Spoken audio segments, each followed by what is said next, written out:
자, 목요일입니다. 생활법률 시간이고요.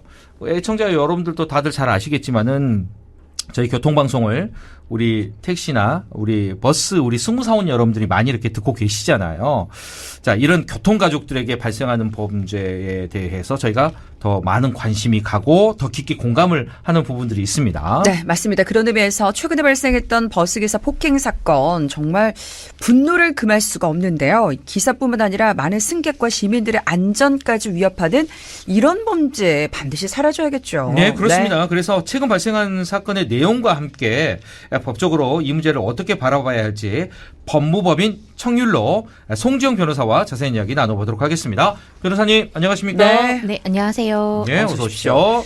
자, 지금 이 시간에도 대중교통을 이용하면서 방송을 들으시는 분들이 많으실 텐데 최근 승객이 버스기사를 폭행한 사건 다른 매체를 통해서도 접하셨겠지만 다시 한번 좀 짚어주시겠어요, 변호사님? 네, 지난주 인천에서 있었던 일인데요. 네. 술을 마신 상태에서 시내버스를 탄 50대 A씨가 네. 정류장이 아닌 곳에서 하차 요구를 했어요.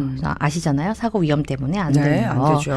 운전기사가 규정상 안 된다라고 이제 거부를 하니 네. 화가 나서 기사를 이제 수차례 폭행을 했어요. 오. 핸드폰으로 운전자의 얼굴을 내리치기도 하고요. 예. 그 당시 승객이었던 학생들이 달려와서 폭행을 만류를 했다고 해요. 예, 예. 그런데 이제 소용이 없었고 폭행이 이어지면서 버스는 중앙 분리대를 들이받고 정차를 했습니다. 네. 다행히 다친 분은 없었다고 정말 합니다. 다행입니다. 다친 네. 사람이 없다고 하니까 정말 다행이긴 한데 아, 왜 지금 이럴까? 움직이는 차량 안에서 폭행을 한 거예요. 네. 어유. 정말 생각만 해도 아찔합니다. 큰 사고로 이어질 수도 있었다라는 건데, 자, 이 승객 그러면 어떤 법률이 적용이 되는 겁니까? 운행 중인 버스 운전자를 폭행을 하거나 협박을 할 경우에는 교통안전을 위협하는 중대범죄로 취급이 되게 되어 있어요. 네. 여객자동차 운수사업법에서도 누구든지 운행 중인 자동차의 운전자를 폭행을 하거나 협박을 해서는 안 된다라고 이제 규정도 되어 있고 예. 특정범죄 가중처벌 등에 관한 법률에 운전 중 폭행이라는 범죄가 있어요. 그래서 이제 이에 적용이 돼서 가중처벌이 될 수 있습니다. 5년 이하 징역이나 2천만 원 이하의 벌금 그리고 사형에 이르면 3년 이상의 유기징역에 처할 수 있게 되어 있어요. 예. 네. 더욱이 지금 이 사건은 차량이 중앙 분리대를 들이받으면서 교통사고 위험까지 실제로 확인이 되는 거잖아요. 그래서 이제 단순 폭행이 아니라 A씨 같은 경우에는 과거에는 또 음주 후에 또 폭행을 저지른 전력도 있었다고 합니다. 그래서 더 문제가 되고 있었어요. 예. 전력도 있었고 일반적인 폭행보다 형량이 더 높아야 될 것 같은데 어떤가요?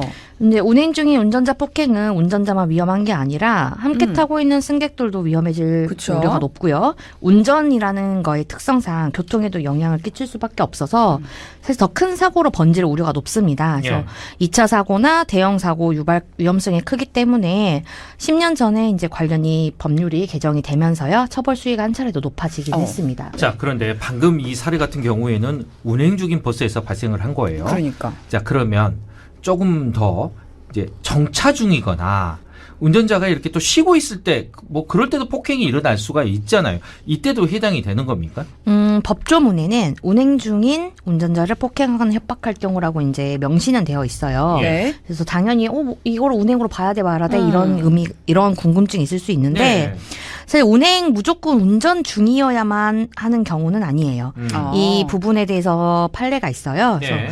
2020년 연말 서울에서 일어난 일인데 그때 당시 코로나19가 한참이었잖아요. 네. 예. 그래서 버스 기사가 승차하고 있는 승객에게 마스크를 써달라고 요구를 해요. 예. 그러니까 만취한 승객이 기사의 목을 조르고 주먹으로 얼굴을 때렸어요.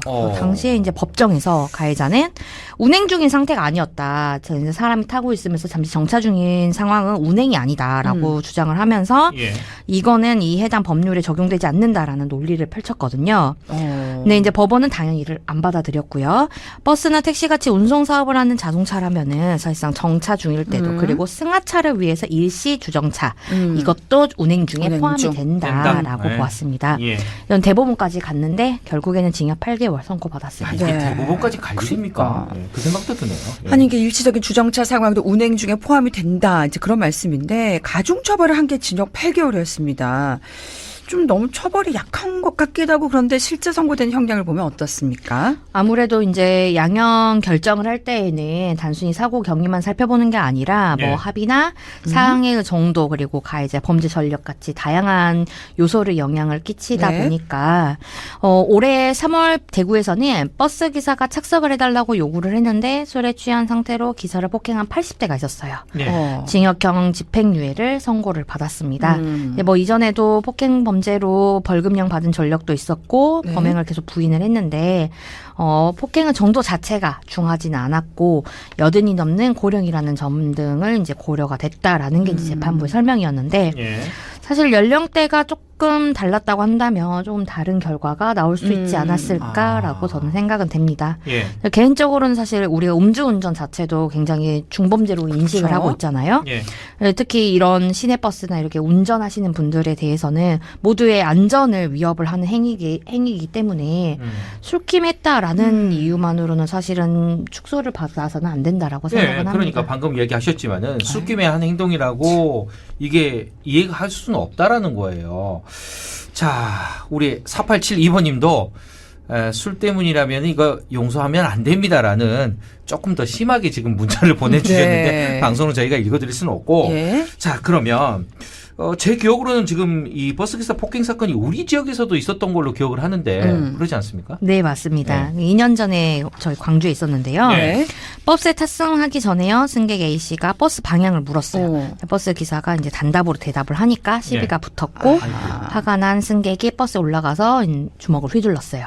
이 사건은 A씨의 요청에 따라서 국민참여재판까지 갔는데요. 예. A씨가 주장한 거는 정당방위였습니다. 정당방위. 그래서 배심원들은 만장일치로 유죄 판결을 유죄. 내렸고요. 예. 1심에서 징역 1년 6개월을 선고를 받고 수감 생활을 시작을 했어요. 그리고 항소심에서 징역 1년 6개월에 집행유예 2년을 선고받았습니다. 예. 자, 그런데 이런 일이 벌어졌을 때 그냥 이렇게 맞고만 있을 수는 없잖아요. 그러면 좀 어떻게 대처를 해야 할까요? 폭행을 말리는 승객에게도 과실이 있을 수 있다면서요. 저항했다가 쌍방 폭행이 되는 거 아니냐, 나의 과실도 인정되는 거 아니냐, 그럼 맞고만 있어야 되는 거 아니냐, 네네. 이런 질문 사실 저희도 정말 많이 받아요. 근데 어떻게 보면 대응의 방법의 문제라고 보는데 이런 폭행은 솔직히 조금 많이 신중하게 대응을 하시기는 하긴 해야 됩니다. 이게 말리는 행위 자체가 문제가 되는 게 아니라 네. 그 과정에서 방어 수준을 벗어나는 행위를 했다라는 부분에 대해서 물리력을 행사를 했다라고 본다면은 이에 대한 책임을 물고 쌍방 폭행이 인정되는 경우들이 있어요. 예.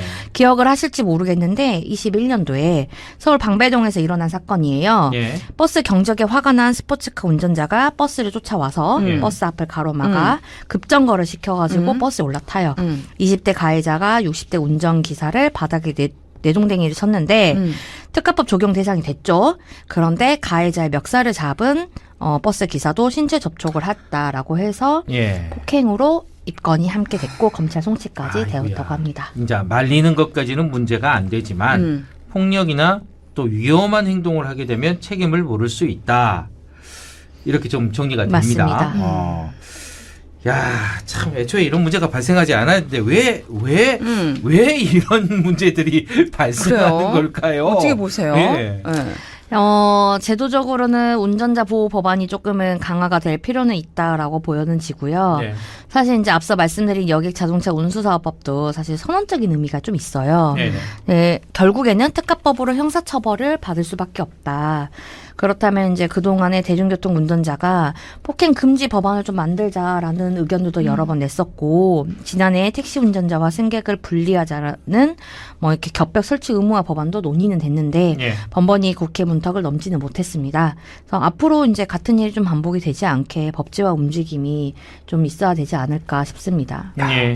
참 우리 기사분들은 수많은 승객의 안전을 책임지는 역할을 하고 계시잖아요. 이분들이 안전하지 않으면 큰 사고로 이어질 수 있다라는 걸 다시 한번 인지하고 더 강화할 수 있는 그런 또 방안도 필요해 보이긴 하네요. 예. 네. 자, 오늘은요, 최근 발생했던 버스기사 폭행 사건과 관련해서 법적으로 궁금한 부분들을 알아봤습니다. 송지영 변호사와 함께 했습니다. 오늘 말씀 고맙습니다. 감사합니다. 네, 네. 고맙습니다.